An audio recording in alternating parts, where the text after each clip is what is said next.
Hozir sizga eshitiladigan ma'lumotlarni siz hech qayerda eshitmagansiz, chunki O'zbekiston milliy terma jamoasi o'yinchilarining xarakterlarini Davron Fayziyev bilan birgalikda o'rganamiz. Milliy terma jamoa safida eng quvnoq o'yinchi kim? Masharipov. Eng ko'p musiqa eshitadiganchi? Fayzullayev. Fayzullayev musiqani ko'p eshitadimi? Hech kimga qo'shilmasdan faqat o'zi bilan bo'ladigan o'yinchilar bo'ladi-ku, odamlar bo'ladi. Shunaqalasi kim? Qaysi o'yinchi? Abduqodir Husanov.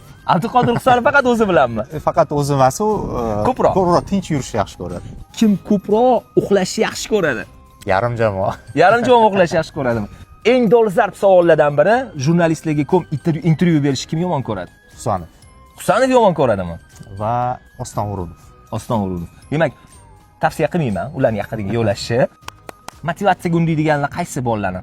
3 ta liderimiz bor. Ha. Shomurodov, Masharipov, Shukurov. Ommaga chiqib gapirganda ham, kiyim almashtirish xonasida ham juda yaxshi fikr bildirishadi va jamoaga ta'sir o'tkaza olishadi. Matbuotda anjumanda ishtirok etish kerak. O'shanaqa o'yinchi bir kim bo'ladi o'shanda har doim? Bor shunaqa o'yinchimiz, matbuot anjumanlari qiroli Odil Hamrobekov.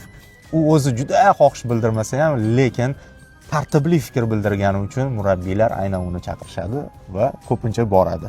G'alati ko'rinishi mumkin, lekin eng odobli futbolchi bor. Rustam Ashurmatov.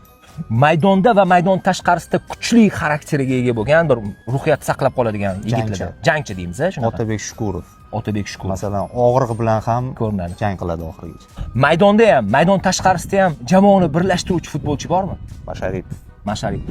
Ruhiyat ko'tarib turuvchi, kayfiyat ko'tarib turuvchi-chi? Eldor Shomurodov.